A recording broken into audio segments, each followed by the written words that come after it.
አርእስተ ዜናም ግብርናው የሀገሪቱ ኢኮኖሚ ዋነኛ አንቀሳቃሽ ሆኖ እንደሚቀጥል ጠቅላይ ሚኒስትር አብይ አህመድ ተናገሩ። ባለፉት 6 ወራት የተከናወኑ ዋና ዋና የማክሮ ኢኮኖሚና የዘርፎች እቅድ አፈጻጸም ተገምግሟል።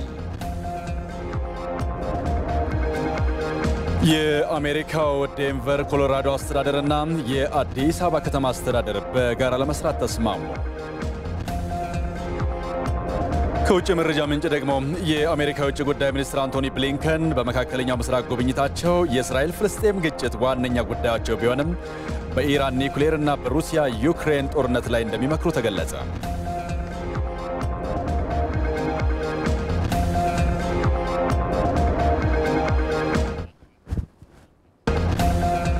ተናስልን በድጋሚ እንደምናመሻችሁ የተከበራችሁ ተመልካቾቻችን ከኢትዮጵያ ቴሌቪዥን ኢቲቪ 57 እንደቀጠለ ነው። ጌታቸው ይግዛው ነኝ። ግብርናው የሀገሪቱ ኢኮኖሚ ዋነኛ አንቀሳቃሽ ሆኖ እንደሚቀጥል ጠቅላይ ሚኒስትር አብይ አህመድ ተናግረዋል። ባለፉት ዓመታት በግብርናው ክፍለ ኢኮኖሚ የተሰራው ስራ ስኬታማ እንደነበረም ጠቅላይ ሚኒስትሩ ተናግረዋል። ጠቅላይ ሚኒስትር አብይ አህመድና ካቢኔያቸው ባለፉት 6 ወራት የተከናወኑ ዋና ዋና የማክሮ ኢኮኖሚና የዘርፎች እቅድ አፈጻጸምን ገምግመዋል። ይህንን ዜና በዝርዝር ወደ ኋላ ላይ እንደደረሰን የምናቀርብ ይሆናል። የኢትዮጵያ ኢኮኖሚ በበርካታ ተግዳሮቶች ውስጥ ሆኖም 7.5 በመቶ ሊያድግ እንደሚችል መተንበዩን የፕላንና ልማት ሚኒስትሯ ዶክተር ፍጹም አሰፋ ገለጹ። ጠቅላይ ሚኒስትር አብይ አህመድ በተገኙበት የሩብ ዓመቱ ዋና ዋና የማክሮ ኢኮኖሚና የዘርፎች እቅድ አፈጻጸም ግምገማ ተካሂዷል። በአፈጻጸም ግምገማው ባለፉት 6 ወራት የነበሩ የኢኮኖሚ ክንውኖችም ተዳሰዋል። አቤል ሙርጌታ የኢትዮጵያ ኢኮኖሚ ባለፉት ዓመታት ሀገሪቱ ያለፈችበትን ውጣ ውረዶች ተቋቁሞ እድገት አስመዝግቧል።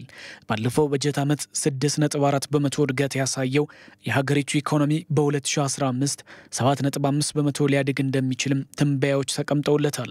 ጠቅላይ ሚኒስትር አብይ አህመድና ካቢኔያቸው በተገኙበትም የባለፉት 6 ወራት የማክሮ ኢኮኖሚና የዘርፉ እቅድ አፈጻጸም ግምገማም ተካሂዷል።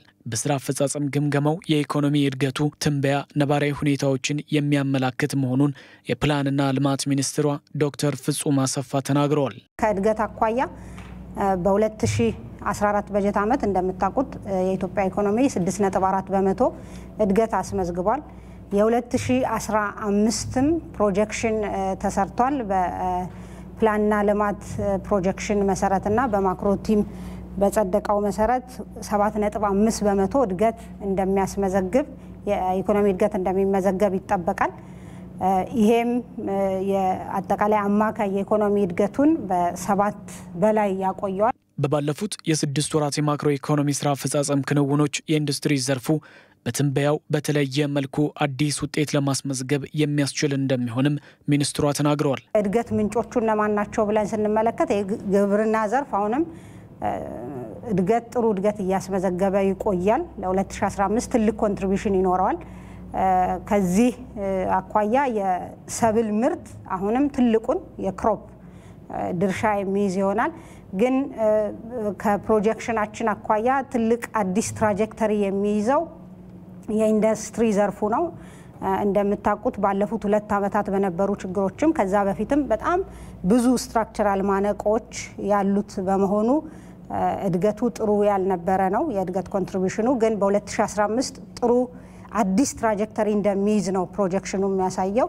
በአጠቃላይ ዘርፉ በ8.2 በመቶ እንደሚያድግ ያሳያል። በተሰሩ አበረታች ስራዎችም የመንግስት አጠቃላይ ገቢ ከአምናው ተመሳሳይ ወቅት ጋር ሲነጻጸርም ጭማሪ ማሳየቱንም ዶክተር ፍጹም ተናግረዋል። የፌዴራል መንግስት ሀገር ውስጥ ገቢ ካለፈው ዓመት አፈጻጸም ጋር ሲነጻጸር 28.9 በመቶ ጨምሯል። 172.2 ነበረ ቢሊየን ነበር እቅዳችን 222 ቢሊየን ማሳካት ችለናል። ይሄ ከታክስም ታክስ ካልሆነ ማለት ነው። የታክስ ገቢውም እንደዚሁ ከታቀደው በላይ መፈጸም ችለናል። በ6 ወራቱ የማክሮ ኢኮኖሚ አፈጻጸም በወጪ ንግድ 1.8 ቢሊዮን ዶላር የሚጠጋ ገንዘብ መገኘቱን ዶክተር ፍጹም የተናገሩ ሲሆን 85 በመቶ የተመዘገበው ከግብርናው ዘርፍ መሆኑንም ጠቁመዋል። እቅዳችን የነበረው በ2015 6 ወራት ወደ 2.2 ቢሊዮን 2.3 ቢሊዮን አካባቢ ነው። በ6 ወራት ግን ያገኘነው ወደ 1.8 ቢሊዮን የሚጠጋ ነው። ይሄ ከባለፈው ተመሳሳይ ወቅት ጋር ሲነጻጸርም ባለፈው ልክ በዚህ ሰዓት ኦሬዲ ወደ 1.9 ቢሊዮን ዶላር አግኝተን ነበር ከሸቀጦች ወጪ ንግድ ቀደም እንዳልኩት አሁን ወደ 1.8 አካባቢ ነው የሆነው። ባለፉት 6 ወራት በኤሌክትሮኒክስ ክፍያ ስርዓት የውጭ ቀጥታ ኢንቨስትመንትን በመሳብ በዲጂታል ፋይናንስ በኢትዮጵያ ታምርትና በነዳጅ ድጎማ ላይ የሚያበረታታ ውጤት መመዝገቡም ተገልጿል። የአሜሪካው ዴንቨር ኮሎራዶ አስተዳደርና የአዲስ አበባ ከተማ አስተዳደር በጋራ ለመስራት ከስምምነት መድረሳቸው ተገለጸ። በዴንቨር ከንቲባ ማይክል ቢ ሃንኮክ የተመራው ልዑክ በአዲስ አበባ ከተማ አስተዳደር አቀባበል ተደርጎለታል። ጥላውን ካሳ ይህ ከአሜሪካ ከተሞች በብዛት ከምትታወቀው የቅርሶች ማህደር ከሆነችው ዴንቨር አዲስ አበባን ለመጎብኘትና አብረን እንሰራለን የሚለውን ሐሳብ ይዞ ለመጣው ልዑክ የተደረገ አቀባበል ነው። የዚች የበለጸገች ከተማ ከንቲባ ማይክል ቢ ሃንኮክ የተመራ አስተዳደር የሥራ ኃላፊዎች ቡድን በአዲስ አበባ ከተማቻቸው አዳነች አቤቤና ካቢኔዎቻቸው እንኳን ወደ ሁለተኛ ከተማቸው በሰላም መጣችሁ ተብለዋል። በዚህ በከንቲባ ጽሕፈት ቤት መሰብሰቢያ አዳራሽ የዴንቨር ከተማ ከንቲባ ማይክል ቢ ሃንኮክ ልዑኬን ይዤ አዲስ አበባ የተገኘሁት ለሁለት ዋና ዋና ጉዳዮች ነው ብለዋል። ቀዳሚው ከዴንቨር አዲስ አበባ የኢትዮጵያ አየር መንገድ በረራን የተመለከተውም ነው ብለዋል። Thank you so very much for this unbelievable, and I think I know I speak for my colleagues when I tell you that you're welcome. የአዲስ አበባ ከተማ ህዝብና የመስተዳድሩ ካቢኔ ላደረጋችሁልኝ የከበረ አቀባበል ምስጋናዬን ላቀርብ እወዳለሁ። የመጣውበትን የዴንቨር ኮሎራዶ ህዝብን በመወከል በአፍሪካ አህጉር በተለይ በኢትዮጵያ አዲስ አበባ በመገኘቴ ክብር ይሰማኛል። ከ36 ዓመታት ቆይታ በኋላ ለሁለተኛ ጊዜ ዳግም አዲስ አበባ ተገኝቼ ያየሁት በአሜሪካ ስለ ኢትዮጵያ የሚወራው ልክ እንዳልሆነ እንድረዳ አድርጎኛል። ከእኔ ጋር በዚህ ጉብኝት 22 የኮሎራዶ የአየር መንገድ የቢዝነስና የቱሪዝም ዘርፍ ተወካዮች ተገኝተዋል። የመጀመሪያው የመጣንበት ምክንያት የኢትዮጵያ አየር መንገድ ከአዲስ አበባ ወደ ኮሎራዶ ዴንቨር በቀጥታ በረራ እንዲጀምር ለመስራት ነው። የዴንቨር ብሔራዊ አየር መንገድ የእናት ሀገር አፍሪካ ዋና መቀመጫ ወደ ሆነችው አዲስ አበባ በቀጥታ በረራ ጀመረ ማለት ለኛ የሚሰጠን ደስታ ከዚህ በቃል ከምገልጸው በላይ እንደሆነ ልገልጽላችሁ እወዳለሁ። የአዲስ አበባ ከተማ አስተዳደር ከንቲባ ወይዘሮ አዳነች አቤቤ የከተማ አስተዳደሩ ዋሽንግተንን ጨምሮ ከ27 የዓለም ከተሞች ጋር በትብብር ለመስራት መፈራረሙን አስታውሰዋል። Our city signed 27 sister city. ከተማችን አዲስ አበባ አደጉ ከሚባሉ ከ27 የዓለም ከተሞች ጋር የትማማችነት ስምምነት ተፈራርማ በጋራ በመስራት ላይ ትገኛለች። እንዲህ አይነቱ ስምምነት ደግሞ ለከተማችን ዘርፈ ብዙ ጥቅሞችን ያስገኛል። ስምምነቶቹ ታዲያ ከሀገራቱ ጋር የባህልና የንግድ ግንኙነታችንን ለማጠናከርም ያግዛሉ። የህዝባችንን ኑሮ በማሻሻል የከተማዋን ገጽታ በመገንባት አስተዳደሩ ከውጭ ባለሀብቶችና እህት ከተሞች ጋር በጋራ ለመስራት ቁርጠኛ ነው ብለዋል ከንቲባዋ። አዲስ አበባ ሲቲ የአዲስ አበባ ከተማ አስተዳደር በተለይ በትምህርት፣ በንግድ፣ ቱሪዝምና ባህል ዘርፎች የመዲናዋን ነዋሪዎች ተጠቃሚ በሚያደርግ መልኩ ከዴንቨር ከተማ አስተዳደርና ባለሀብቶች ጋር በትብብር ለመስራት ቁርጠኛ ነው። በቀጣይ ከዴንቨር ኮሎራዶ አስተዳደር ጋር በመናደርገው የትማማችነት ስምምነት በጋራ በመስራት ግንኙነታችንን የበለጠ እንዲጠናከር እናደርጋለን። የዴንቨር ኮሎራዶ ከንቲባ ማይክል ቢ ሃንኮክ ከተማቸው ከአዲስ አበባ ጋር ያለውን ግንኙነት ለማጠናከር ይሰራል የሚለውን አንስተዋል። የጉዟቸው ዓላማም ይህንን ለማመላከት መሆኑን በመጥቀስ We made a commitment to stay in contact. That's number one, is to be committed to remain in conversation. በመጀመሪያ በሁለቱ ሀገራት መካከል ያለውን ግንኙነት ለማጠናከር ቃል ገብተናል። በቀጣይም በተለያዩ በኢንፍራስትራክቸር፣ በቱሪዝምና በትምህርት ዘርፎች በጋራ ለመስራት ተነጋግረናል። የሁለቱ አቻ ከተሞች የካቢኔ አባላት በቀጣይ ስለሚያከናውናቸው ተግባራት መክረዋል። የዴንቨር ልዑክ በአዲስ አበባና በኢትዮጵያ የልማት እንቅስቃሴ ዙሪያ ገለጻ ተደርጎለታል። የሁለቱ ከተሞች ከንቲባዎች ስጦታም ተለዋውጠዋል። መንግስት ሀገር የመምራት ኃላፊነት ወስዶ የተንቀሳቀሰባቸው የለውጥ ዓመታት ሀገሪቱ ገጥሟት ከነበሩ ስብራቶች እንድትሻገር ያስቻሉ ስራዎች የተከናወኑበት እንደነበረ በሚኒስትር ማዕረግ የዲሞክራሲ ስራ ግንባታ ማስተባበሪያ ማዕከል ዘርፍ አስተባባሪ አቶ አብርሃም አለኸኝ ገለጹ። ሀገሪቱ ሙሉ በሙሉ ከፈተናዎች ያልተላቀቀች በመሆኑ የለውጡ ስጋቶችን ተረድቶ ለሀገር ግንባታ አሁንም በጋራ መቆም አስፈላጊ ስለመሆኑም ሚኒስትሩ አመላክተዋል። በወቅታዊ ሀገራዊና ክልላዊ ጉዳዮች ዙሪያ በጋሞ ዞን ማህበረሰብ አቀፍ ውይይት ተካሂዷል። ሚካኤል ገዙ በጋሞ ዞን የተለያዩ የህብረተሰብ ክፍሎች የተሳተፉበትና በወቅታዊ ጉዳዮች ላይ ያተኮረ ውይይት ተካሂዷል። በመድረኩ ባለፉት 4 የለውጥ ዓመታት እንደ ሀገር በተገኙ ውጤቶች ባጋጠሙ ተግዳሮቶችና ስጋቶች ላይ ያተኮረ መነሻ ሀሳብ ቀርቦ ውይይት ተደርጎበታል። በሚኒስትር ማዕረግ የዲሞክራሲ ስርዓት ግንባታ ማስተባበሪያ ማዕከል ዘርፍ አስተባባሪ አቶ አብርሃም አለኸኝ የለውጥ ዓመታቱ ሀገሪቱ ገጥሟት ከነበሩ ስብራቶች እንድትሻገር ያስቻሉ ስራዎች የተከናወኑበት ነበር ብለዋል። ለውጡን አንድ ብለን ስንጀምር እንደ ሀገር የነበርንበት ሁኔታ እጅግ በጣም የተወሳሰበ ነበር። በርካታ ስብራቶች የነበሩበት ጊዜ ላይ ነው የነበርነው። በብሔሮች መካከል፣ በብሔረሰቦች መካከል፣ በቡድኖች መካከል፣ በግለሰቦች መካከል ከፍ ያለ ጥላቻ ስለነበረ ይቅርታ ያስፈልገን ነበር። ስለዚህ ሰላም፣ ይቅርታ፣ ፍቅር የለውጡ ማዕከላዊ ነጥቦች መሆን አለባቸው የሚል ስራ ለመስራት ተሞክሯል። በውይይቱ ተሳታፊዎች የተለያዩ ጥያቄዎች የተነሱ ሲሆን በተለይም ከስራ ዕድል ጋር በተያያዘ የአካባቢውን ሀብት መሰረት በማድረግ በርካታ የሰው ኃይል ሊይዙ ለሚችሉ ኢንዱስትሪ ፓርኮች ትኩረት ሊደረግ እንደሚገባ ተነስቶ የኢንዱስትሪ ሚኒስትር ዴኤታው አቶ ታረቀኝ ቡሉልታ ማብራሪያ ሰጥተዋል። ስራ ለወጣቶቻችን እንዲሰጡ ኢንዱስትሪ ፓርክ አርባ ምንጭ ጋሞ የሙዝ የማንጎ የተለያዩ ፍራፍሬዎች ምርትና ምርት የምሰጥ አገር ሆና ሳለች እንግዲህ ይደርሳል ብለን ተስፋ አለን።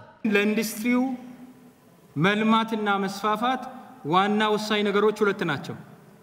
አንደኛው ሰላም፣ ይሄ እዚህ ያለ አንዱ ምቹ ሁኔታ ነው። ሁለተኛ የተፈጥሮ ጸጋ ነው የሚያስፈልገው። ኢንዱስትሪው እንዲስፋፋ ጸጋዎች፣ የተፈጥሮ ሀብቶች ሊኖሩ ይገባል። ይሄም እዚህ አካባቢ ያለ የተሻለ ጸጋዎች አሉ።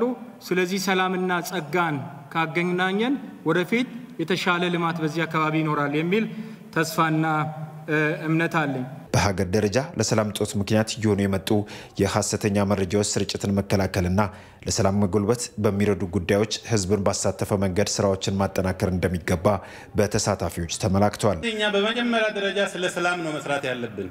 በሰላም ከአርባ ምንጭ ሙዝ ጭነን መቀሌ ስናደርስ ምን ያህል ተጠቃሚነት ለአካባቢው ህዝብም አድርሰን እኛም ተጠቅመን ነው። ስለዚህ ሰላም ሲለው ነው ሁሉ ነገር የሚኖረው። በሚኒስትር ማዕረግ የዲሞክራሲ ስርዓት ግንባታ ማስተባበሪያ ማዕከል ዘርፍ አስተባባሪ አቶ አብርሃም አለኸኝ ሀገሪቱ ሙሉ በሙሉ ከፈተናዎች ያልተላቀቀች በመሆኑ የለውጡ ስጋቶችን ተረድቶ ለሀገር ግንባታ አሁንም በጋራ መቆም አስፈላጊ ስለመሆኑ ተናግረዋል። ጽንፈኝነት ካለ አቧራው ሰላም አያድርም፣ እመዋሯ ሰላም አታድርም፣ ቤተሰብ ሰላም አያድርም። እኔ ያልኩት ብቻ ይሁን ካለ ሁልጊዜ ጥላቻ፣ ሁልጊዜ ክፋት፣ ሁልጊዜ መለያየት፣ ሁልጊዜ ከሆነ ምን አይነት የጋራ ሀገር ነው ምን መሰረተው? ይሄንን መታገል አለብን። ከሁሉም የዞኑ አካባቢዎች የተወጣጡ ወጣቶች፣ የባህል መሪዎች፣ አርሶ አደሮችና የመንግስት ሰራተኞች በውይይቱ ተሳትፈዋል። ለኢትዮጵያ ቴሌቪዥን ለተጠናቀረው ዘገባ ሚካኤል ገዙ አርባ ምንጭ።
ቀላል ውሎን ለማሳለፍ እንዲሁም የተቀላጠፈ ኑሮን ለመምራት የኢትዮጵያ ንግድ ባንክ የሞባይል መተግበሪያን አሁኑኑ ይጫኑ።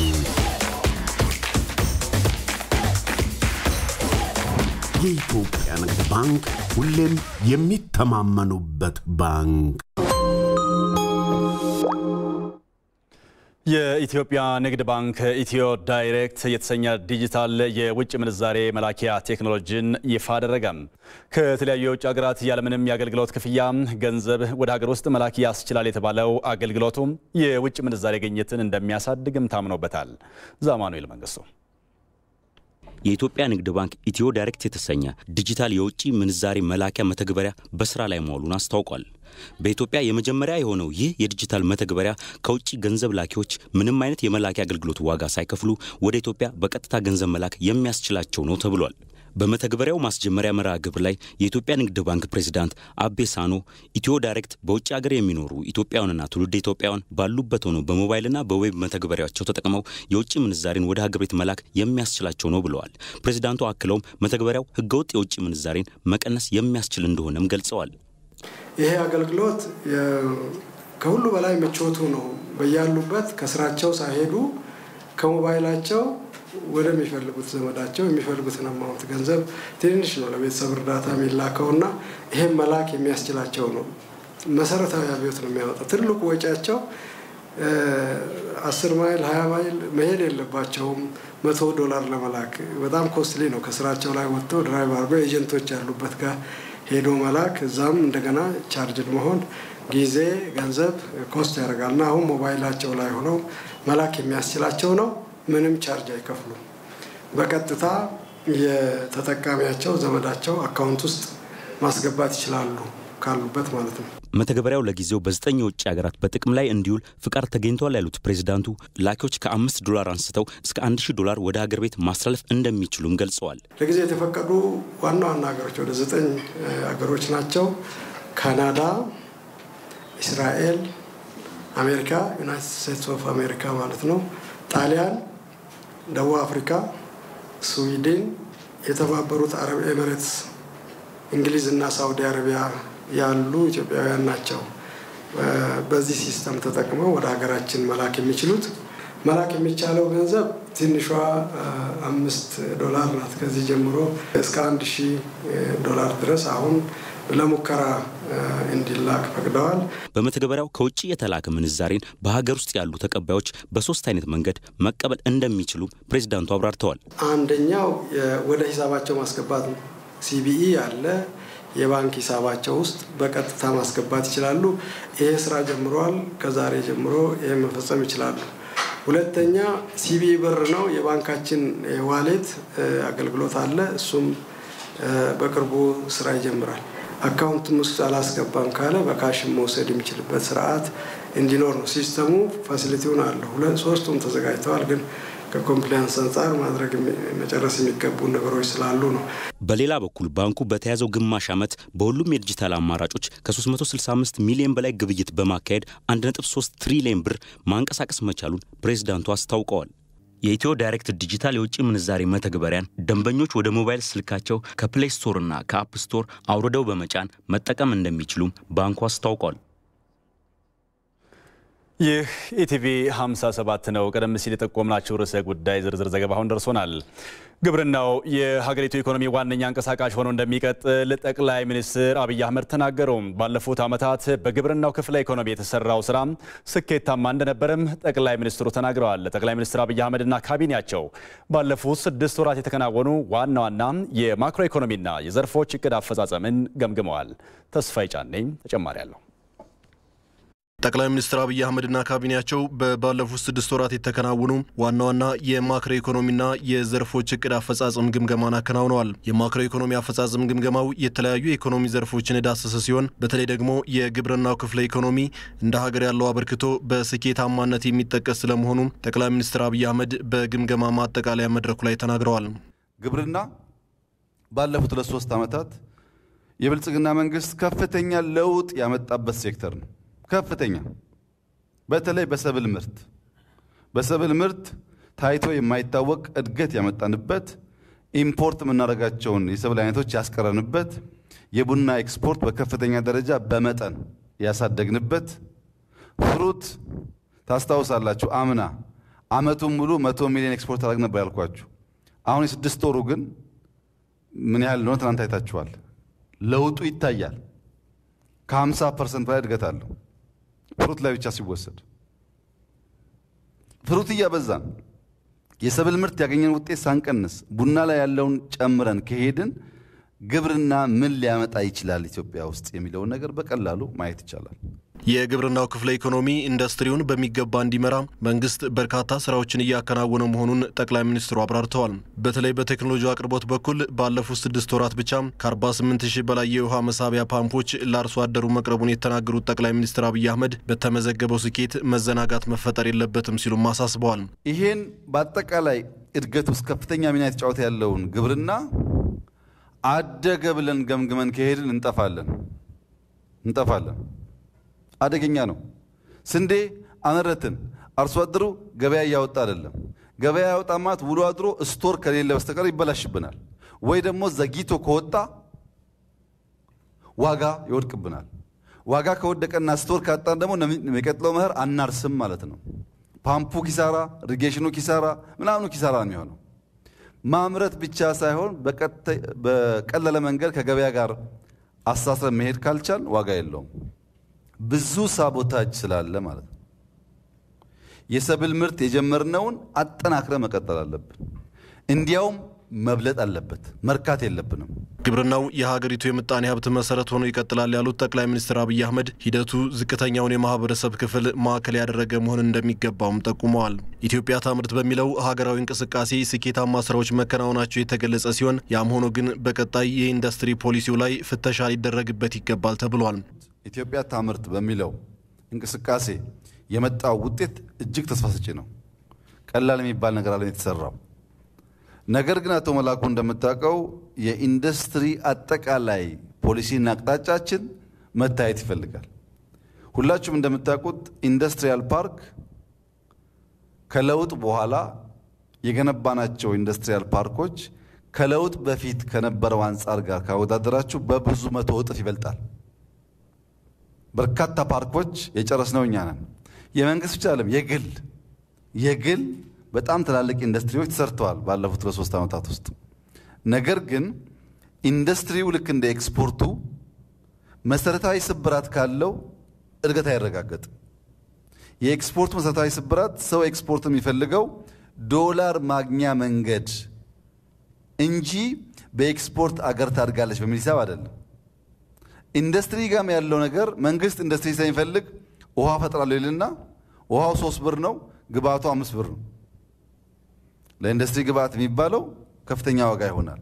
ግብአቶቹ ለምንድን ነው ሀገር ውስጥ የማይመረቱት የሚል ጥያቄ መልስ የለውም። በነዳጅ ድጎማና በእሁድ ገበያ እንዲሁም በሌሎች ንዑስ ምጣኔ ሀብታዊ ዘርፎች የተከናወኑትን መልካም ተሞክሮዎች ወደ ሌሎች መሰረታዊ ሸቀጦች ማሸጋገር እንደሚገባም ጠቅላይ ሚኒስትር አብይ አህመድ አቅጣጫ አስቀምጠዋል። ነዳጅ ሰብሲዲ በጣም ጥሩ ስራ ሰርታችኋል። የሲሚንቶ ግብይት ጋር ተያይዞ የነበረውን ክራሽ ለመፍታት ጥሩ ሄዳችኋል። ኦፕን የሰንዴ ማርኬት ሰንዴ ገበያ ላይ ጥሩ ሙከራዎች አሉ። ሰንዴ ማርኬት ላይ መጣው ለውጥ በሲሚንቶ ግብይት ላይ ሞከራችሁት ሙከራ፣ በነዳጅ ላይ ሞከራችሁት ሙከራ በዋና ዋና ሸቀጦች ላይ መደገም አለባቸው። ስንዴን ጨምሮ በጣም ብዙ ኮሞዲቲ በኮንትሮባንድ ያለው ሂደት ገተን ልክ እንደ ነዳጁ እንደ ሰንደይ እንደ እሁድ ገበያው ኢንተርቪን አድርጋችሁ ብትፈቱት በጣም ብዙ ቀንበር ይሰብራል። በዚያ ላይ ኢንፍሌሽን ላይ ያለው ጫናም ይቀንሳል። በሌሎች የኢኮኖሚ ዘርፎች ላይ የሚነሱ ችግሮችን ለመፍታትም በትኩረት መስራት እንደሚገባ በማጠቃለያ የግምገማ መድረኩ ላይ ተገልጿል። በዚህ ጉዳይ ላይ ተጨማሪ መረጃ ልታጋራን ሪፖርተራችን ሮዛ መኮንን በቀጥታ መስመራችን ላይ ነው የምትገኘው። ሮዛ እንደምን አመሸሽ? በዜናው ከቀረበው ባሻገር በውይይቱ የተነሱ እንደው ቁልፍ ሀሳቦችን ብታጋሪን። አመሰግናለሁ ጌታቸው። እንግዲህ ቀደም ሲል እንደተባለው የ2015 የ6 ወራት አፈጻጸም ነው እንግዲህ በዚህ በሃላላ ኬላ የተከናወነ የሚገኘው። ይህ ሂደት በየሩብ ዓመቱ ቢካሄድም ነገር ግን በ6 ወራት ደግሞ የተፈጸሙ አጠቃላይ የኢኮኖሚ ሂደቶች ከተቀመጡት ከባለፉት ከመቶ ቀናት እቅድ አንጻር ይገመገሙበታል። ምን ያህል አፈጻጸሞች ተከውነዋል? እነዚህ አፈጻጸሞች ለቀጣይ ምን ትምህርት ይወሰድባቸዋል? ምን አይነት ክፍተቶች አሉ? እነሱስ እንዴት ይታረሙ? የሚሉ ጉዳዮች በስፋት የተዳሰሱበት ነው። በነገራችን ላይ የሀላላ ኬላ በገበታ ለሀገር ፕሮጀክት በኮይሻ ፕሮጀክት ውስጥ የተካተተ አንዱ አካል የሆነ ፕሮጀክት ነው። ይህ ፕሮጀክት ከአንድ ዓመት ከጥቂት ወራቶች ጋር ተደምሮ ከዛ በፊት ብንመለከተው ምንም ያልነበረበት ነው። አሁን ላይ ግን በርካታ ለቱሪስት መዳረሻ የሚሆኑ ስፍራዎች የተካተቱበት በርካታ አገልግሎቶች እንዲኖሩት የተደረገ እጅጉን ያማረ ስፍራ ሆኗል። ይህ ደግሞ የበርካቶችን አንድ ህልም ምን ያህል ተስፋፍቶ የበርካቶች ሊሆን እንደሚችልና ከተሞከረ ሊሰራ እንደሚችል ማሳያ ተደርጎ የሚቆጠር ስለመሆኑ ተጠቅሷል። ሀላላ ኬላ እንግዲህ ከዚህ በቅርብ በ40 ደቂቃ ርቀት ውስጥ ግቤ 3ን የኤሌክትሪክ ኃይል ማመንጫ ግድብ እናገኛለን። ይህ ግድብ ተሳስሮ አንድ ላይ እዚህ ካለው አጠቃላይ የኮይሻ ገበታ ለሀገር ፕሮጀክት ጋር ተያይዞ ማለት ነው ሰፊ የሆኑ የቱሪዝምን የማነቃቃት እንቅስቃሴ ሊሰጥ እንደሚችል የሚነሳ ነው። እንግዲህ አሁን ላይ በበርካታ መልኩ የተቀየሩ በርካታ እዚህ ላይ የተሰሩ ነገሮች አሉ። እነዚህ ነገሮች ወደፊት ሊሰፉ የሚችሉበት እንደተባለው አንድ መዳረሻ የሆነና አንድ ቱሪስት ሲመጣ ሁሉንም ነገሮች ተመልክቶ ሊሄድ የሚችልበት ወደፊት እንደውም በባህር ላይ ሊንሳፈፉ የሚችሉ ሬስቶራንቶች ጭምር ሌሎች አገልግሎቶች በሰፊው መልኩ ሊካሄዱበት የሚችሉት ቦታ እስከመሆንም እንደሚደርስ የተጠቆመበትና ሰፊ ርቀቶች እንደተሄዱ በቱሪዝም ማነቃቂያው ሂደት ላይ ቱሪዝሙ እንዲነቃ በማድረግ ላይ የተሄዱ ርቀቶች እንዳሉ ተጠቁሟል። ይህ ሁሉ የሆነው እንግዲህ ሀገሪቱ በበርካታ ችግር ውስጥ እያለፈች ጭምር ነው። ሀገሪቱ ከመስራት አልተገደበችም፣ በርካታ ችግሮችን ተጋፍጣለች። እነዚህ ችግሮች ግን ከመስራት እንዳላቆሟት በዚህ በማክሮ ኢኮኖሚ ግምገማው ላይ የተነሳ ሀሳብ ነው። በግብርናው፣ በኢንዱስትሪው፣ በብዙ ዘርፎች ትልልቅ የሚባሉ ውጤቶች ስለመምጣታቸው ተገልጿል። በተለይ የግብርናው ሌሎችንም እየመራ ያለ ከመሆኑ አንጻርና በቀጣይ ላይ ኢንዱስትሪው እንዲያሻገር ከመጠበቁ አንጻር ሰፊ የሆኑ ርቀቶችን መሄድ መቻሉ ተነስቷል። ይህ ሂደት ታዲያ ድሃ ተኮር የሆኑ ስራዎች ላይ በትኩረት ሊከናወን እንደሚገባና በቴክኖሎጂ በክላስተር ይህንን ስራ የመደገፍና መጠኑን ደግሞ በኤክስፖርት አሁን በዚህ በ6 ወራት በርካታ አዳዲስ የሚባሉ የሰብል ምርቶች ላይ ያሉ ወደ ኤክስፖርት የገቡ ምርቶች አሉ። እነዚህን ምርቶች በማጠናከር የበለጠ ኤክስፖርቱ አዳዲስ የሆኑ ምርቶችን ይዞ እንዲወጣ በማድረግ ረገድ ሰፊ ርቀቶች ሊካሄዱ እንደሚገባ የተጠቆመበት አንዱ ነው። አሁን ላይ እንግዲህ በ2015 ትንበያው 7.5 አጠቃላይ በመቶ የኢኮኖሚ እድገት እንደሚመዘገብ አስቀምጧል።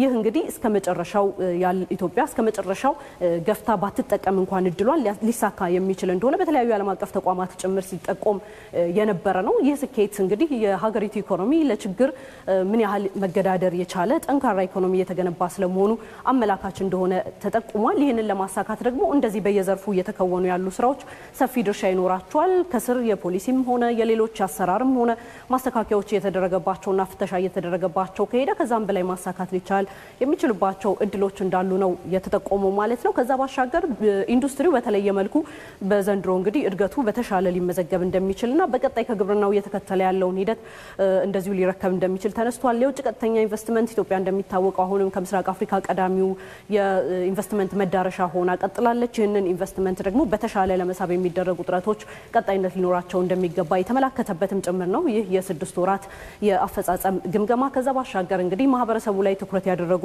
ስራዎችም ታች ወርደው ሊሰሩ እንደሚገባ ተነስቷል። ከዋጋ ንረት ጋር በተገናኘ የአጠቃላይ የዓለም አቀፋዊ አንድምታ እንዳለ ይታወቃል። ከሀገር ውስጥ የሚነሱ ዓለም አቀፍ ጉዳዮች ተደምሮ የዋጋ ንረቱ ላይ ችግሮች ሊኖሩ ይችላሉ። ነገር ግን ባለፉት 6 ወራት ያሉ መረጃዎች እንደሚያሳዩት ከሆነ የዋጋ ንረቱ እየጨመረ የመጣው በዝቅተኛ ደረጃ ነው። ስለዚህ የሚያበረታታና በቀጣይ በደንብ ቅነሳውን ማካሄድ እንደሚችል ማሳያ የሚሆን ነገር እንዳለው እንደዚሁ የተጠቆመበት አግባብ አለ ማለት ነው። ግብርናው ላይ እንግዲህ በምግብ ራስን በመቻል ረገድ ሰፊ ስራዎች መሰራት እንዳለባቸውም ተመላክቷል።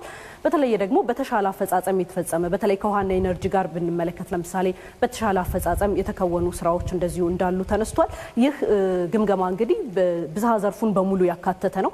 በጥቅሉ ስኬቶች ቢመዘገቡበትም ነገር ግን ከዚህ መርካት ብቻ ትርጉም ሊኖረው አይችልም። ይህ አሁንም ተጨማሪ ስራዎች እንድንሰራ የቤት ስራ የሚሰጥ ጉዳይ ነው የሚለው በደንብ የተመላከተበት ግምገማ ነው እየተካሄደ ያለው ማለት ነው። እንግዲህ በጥቅሉ እነዚህ ግምገማ አጠቃላይ የ2015ን አጠቃላይ የ6 ወራቱ አፈጻጸም ላይ የተነሱ ክፍተቶችና መሻሻል ያለባቸው ዘርፎች ሊወስዷቸው የሚገባና ሊሰሩባቸው የሚገባዎችንም እንደዚሁ የሚያመላክት ነው ማለት ነው። ጌታቸው ሩዛ ከልብ አመሰግናለሁ። መልካም ምሽት ይሁንልሽ።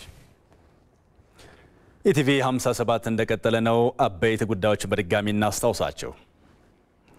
ግብርናው የሀገሪቱ ኢኮኖሚ ዋነኛ አንቀሳቃሽ ሆኖ እንደሚቀጥል ጠቅላይ ሚኒስትር አብይ አህመድ ተናገሩ። ባለፉት 6 ወራት የተከናወኑ ዋና ዋና የማክሮ ኢኮኖሚና የዘርፎች እቅድ አፈጻጸም ተገምግሟል። የአሜሪካው ዴንቨር ኮሎራዶ አስተዳደርና የአዲስ አበባ ከተማ አስተዳደር በጋራ ለመስራት ተስማሙ። ከውጭ መረጃ ምንጭ የአሜሪካ የውጭ ጉዳይ ሚኒስትር አንቶኒ ብሊንከን በመካከለኛው ምስራቅ ጉብኝታቸው የእስራኤል ፍልስጤም ግጭት ዋነኛ ጉዳያቸው ቢሆንም በኢራን ኒኩሌርና በሩሲያ ዩክሬን ጦርነት ላይ እንደሚመክሩ ተገለጸ።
ኢትዮ ቴሌኮም በቴክኖሎጂ ዘርፍ ከተሰማሩ 3 ድርጅቶች ጋር በጋራ ለመስራት ስምምነት ተፈራረመ።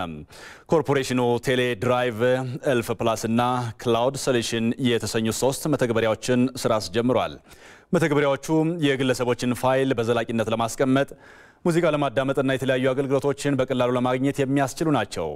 በስምምነቱ ላይ የተገኙት የኢትዮ ቴሌኮም ዋና ስራ አስፈጻሚ ፍሬህይወት ታምሩ ኩባንያው ዲጂታል ኢትዮጵያን ለመፍጠር የሚያደርገውን ጥረት የሚያግዙ መተግበሪያዎችን ስራ ማስጀመሩን ነው የገለጹት። የመሰረተ ልማት ግንባታ ላይ ትኩረት አድርጎ ሲሰራ የቆየው አሁን ላይ ቴክኖሎጂን ማስፋፋት ላይ ትኩረቱን አድርጓል ያሉት ዋና ስራ አስፈጻሚዋ ለተቋሙ እድገት ጉልህ ሚና ይኖረዋልም ብለዋል።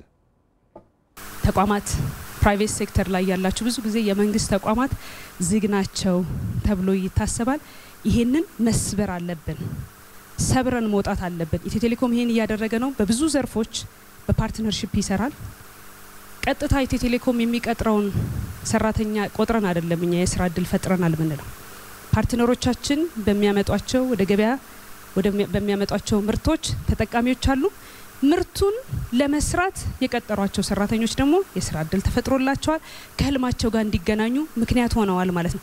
ዛሬም እኛ እናንተ የኛ ህልም እውን እንዲሆን የትኛው ካላችሁኝ ቢዮንድ ኮኔክቲቪቲ ሄደን የሀገራችን ልማት እናፋጥናለን፣ ለብዙ ዜጎች የስራ እድል እንፈጥራለን ያለውን ህልማችን ለማሳካት የኛ አጋር እንደሆናችሁ እናንተ ደግሞ በስራችሁ ላሉ ባለሙያዎች የስራ እድል በመፍጠር የነሱን ህልም በማሳካት እንደዚህ እንግዲህ ተሳስረን የምናድግበት ነው ማለት ነው። በቀጣይም በጋራ መስራት ዘመኑ የሚጠይቀው አማራጭ በመሆኑ ኩባንያው ከመሰል ድርጅቶች ጋር በጥምረት ቴክኖሎጂዎችን ለማሳደግ ይሰራል ብለዋል። ሌሎችም እዚህም የሌላችሁ የምትሰሙኝ በአክብሮት መጋብዛችሁ ሀሳባችሁን ይዛችሁ ኑ። በራችን ክፍት ነው። በጋራ እንስራ። ዲጂታል ኢትዮጵያን በጋራ እውን እናደርግ። ለብዙ ሚሊዮኖች አዳዲስ የስራ እድሎችን እንፍጠር። የዲጂታል ኢኮኖሚ ይዞ የመጣውን ከፍተኛ አቅም አብረን አንሎክ እናደርገው እና ሁላችንም ይህን አቅም ተጠቅመን አዲስ ሀብት ፈጥረን ለብዙዎች ለበረከት እንሁን ነው ጥሪ።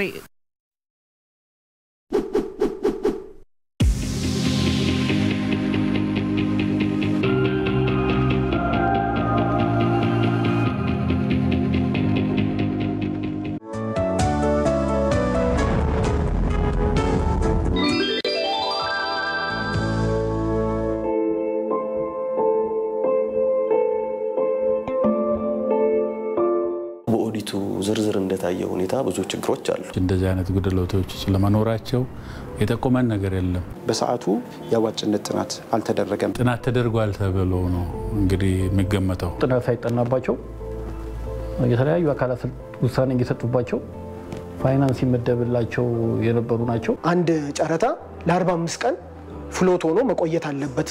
ይሄ ችግር ፈጥሯል ብዬ አላምንም።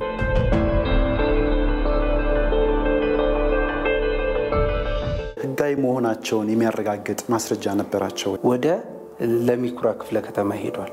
ሙሉ ፋይላቸው ማለት ነው። የተወሰኑ 1-2 ሰዎች ናቸው የተገኙት እንጂ አልተገኘም። የወጣለት ስም ስደተኛው ብሔራዊ ቡድን ለላያግሪ የአገር ሞራል ጎዳል የተጫዋቾችን ስነ ልቦና እንደዚሁ። ይህ ብሔራዊ ስቴዲየም ወይም አደይ አበባ ስቴዲየም እንደምንመለከተው በርካታ ነገሮች የሚቀሩት ሲሆን ስቴዲየሙም አሁን ባለበት ሁኔታ ስራው ቆሞ ይታያል።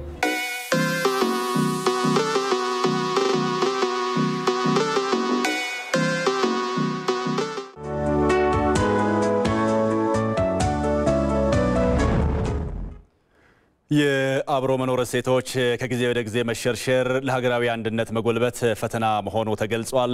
ኢትዮጵያዊ አንድነትና መተሳሰብን የሚያበረታቱ የቆዩ እሴቶችን በትውልዱ ላይ ማስረጽ እንደሚገባም ተጠቁሟል። በዚህ ጉዳይ ላይ ከኢቲቪ 57 ጋር ቆይታ ያደረጉት የሀገር በቀል ጥናትና ምርምር ባለሙያው አቶ አብዱልፈታህ አብደላ ትውልዱ ከሀገር በቀል እውቀቶች ይልቅ የራሱ ያልሆኑ ባህሎችና ልምምዶች ሰለባ ሆነዋል ሲሉ ተናግረዋል። ሰው ልጅ ከፈጣሪው ጋር ሰው ልጅ ከሰው ልጅ ጋር አብሮ የመኖሩን ስርዓት፣ እሴት፣ እውቀት የፈጠሩ ያለሙ ያስተማሩ እነዚህ ተቋማቶች ከነሱ ጋር ተገለን ወጣን። በዚህ ስንወጣ ሌላ እውቀት ሌላ ስርዓት ውስጥ ገባን። በሃያኛው ክፍለ ዘመን ውስጥ እሱን በማልማታችን ከኛ ስትወጣ የውጭውን ያመጣኸውንም በአግባቡ አምጥተህ መሬት ላይ ማውረድ ሲያቅትህ የራስህንም ማስተማር ሳትችል ስትቀር በመሃል ሁሉም ነገር ተበላሽቶ ያው አሁን ላለንበት ደረጃ ደርሰናል የሚል እምነት አለ። ለሀገራዊ አንድነት መጎልበትና በሂደቱ የሚገጥሙ ፈተናዎችን ለመሻገር ሀገር በቀል እውቀቶችን ማጥናትና በትምህርት ስርዓት ውስጥ ማካተት እንደሚያስፈልግ ገልጸዋል። ትልቁ ነገር ማጥናት ነው። እንግዲህ መማር ሳይንስ አንዱ የሚጠቅመው ለማጥናት ነበር። ግን እኛ አሁን እያጠናንም አይደለም፣ የኛዎችን እያጠናን አይደለም። የራሳችንን ምን አለን ምን የለንም እያጠናን አይደለም። ስለዚህ ወደ ትምህርት ስርዓት አስገብተን ብናስተምር ብናለማቸው አሁን አንተ ብዙ ወጪ ሳናወጣ ብዙ ጊዜ ሳይፈጅብን ችግሮቻችንን መፍታት እንችል ነበር።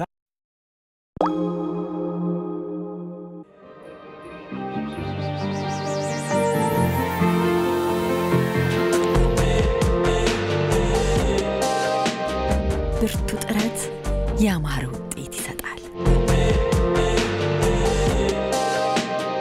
ለሚወዱት ነገር መጽናት ደስታን ያጎናጽፋል። የድካም ውጤትን መመልከት እርካታን ይቸራል።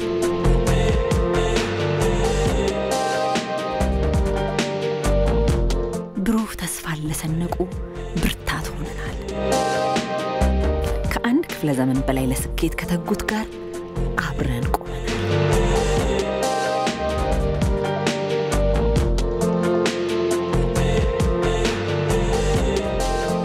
የኢትዮጵያ ልማት ባንክ የልማት አጋሩ።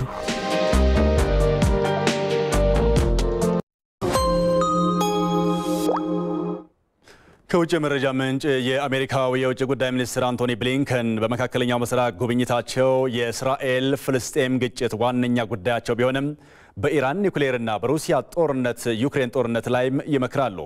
ሚኒስትሩ ከግብጽና እስራኤል ቆይታቸው በኋላ ወደ ፍልስጤም ያቀናሉ። ንብረት የተሆነ